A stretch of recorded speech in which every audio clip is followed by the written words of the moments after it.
You have to be at your best to win a race because the competition is so hard. Every second matters. Every millimeter on the car matters. That's what's really sexy about racing, is what it takes to win. To win a race, you have to have incredible commitment.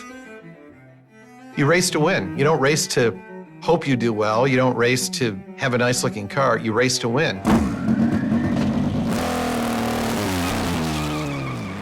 24 hours of Le Mans, the toughest and most respected race in the world. The GT40 program was our first venture into European-style road racing against European cars. My father, Henry Ford II, wanted to beat Ferrari at Le Mans. My uncle, he got to know Enzo Ferrari. And at the time, we were talking about combining forces. He wanted to buy Ferrari. He was rebuffed. So my uncle was quite upset by that, and he decided, all right, if we can't join him, let's beat him. Henry Ford II attended and was given the honor of signaling the famous Le Mans start.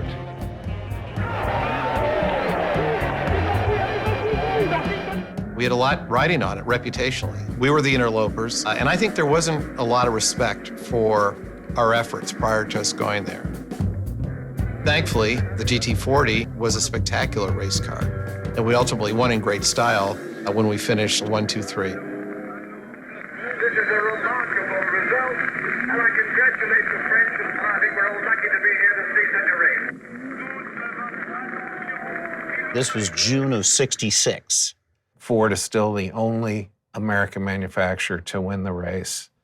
But this particular side of Ford racing has been neglected up until now. I think we've always been thinking about building another Ford GT. I think what probably drove it was the 50th anniversary of the win in '66 that was coming up. And we felt we really have to do something to honor that win. The birthday party was going to happen one way or another, and the time was ticking because it's part of the rules to go race the GT Le Mans. You have to develop a street car, then you figure out how to meet all the rules and regulations and get it ready to race. And so then we were doing a race car and a road car at exactly the same time. So the pressure's on from the world who's watching. Ford says they're going to do a supercar. How well will they do it? You're coming in with an all-new car and an all-new team, and you don't know what you don't know, and you won't know until you race. Oh, sure, it's a big risk. But not when you add in reputation, halo effect, and the morale boost that it gives anybody who loves the Ford brand. This car will, in the scheme of our earnings, not make much difference. But in the reputation of the Ford Motor Company, which is something that I care deeply about, this car will be huge. It represents honoring our heritage. Our heritage is very important. At our heart, we're a family company. I always say we work for a company called Ford Motor Company, but we actually work for a family, and that's called the Ford family. And so it's important for us to be able to go back to Le Mans and do it in a way that celebrates the heritage, and also, hopefully, if we're successful, give the Ford family something that I would love to give them, which is that trophy.